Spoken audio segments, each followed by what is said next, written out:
Hey everyone, welcome back. In this video, I'll show you how to delete a project in Todoist in 2026. If you no longer need a project and want to remove it from your workspace, this guide will walk you through the process step by step. First, open the Todoist app on your phone, computer, or web browser and sign in to your account. Once you're on the dashboard, locate the project you want to delete in the sidebar or project list. Next, open the project and click the three dots or project menu icon. On mobile devices, you may need to tap the project name first to access the available options.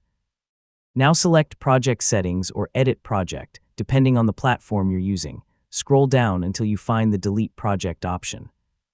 Before continuing, remember that deleting a project permanently removes the project along with all of its tasks, sections, comments, and completed history. Make sure you no longer need the information before proceeding. Next, click Delete Project and confirm your choice when the confirmation message appears.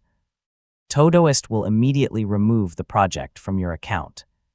If you accidentally selected the wrong project, cancel the deletion before confirming, since deleted projects may not be easily recoverable.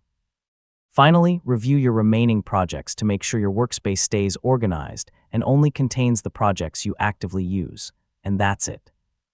You've successfully learned how to delete a project in Todoist step by step. And don't forget to like, share, and subscribe for more helpful tutorials just like this.